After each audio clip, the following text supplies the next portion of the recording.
I was in school my whole life. I was in elementary school, middle school, and then high school, and then right into college, and then went right into post-grad. And I was doing everything, I think, right by those standards. I think I just realized that I'm really tired of that way of learning, and I'm interested in learning something else.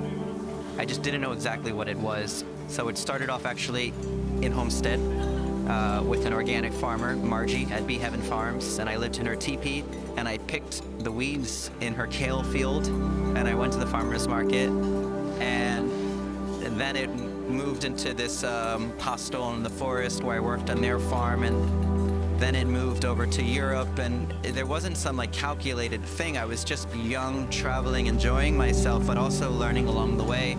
There's different ways to make bread, and what I found in traveling that the most interesting way, and what I think also is a really delicious way of making bread, is the traditional way of using natural leaven, but what we also know as sourdough.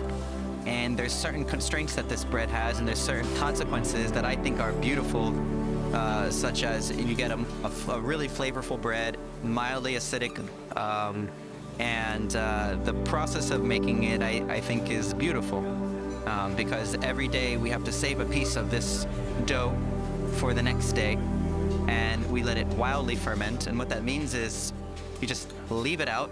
There's yeast and bacteria everywhere, and it comes and it feasts on this dough and it rises.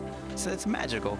And so I looked around Miami, and I went to the farmers markets, and I didn't see anyone baking the bread that I was learning how to make.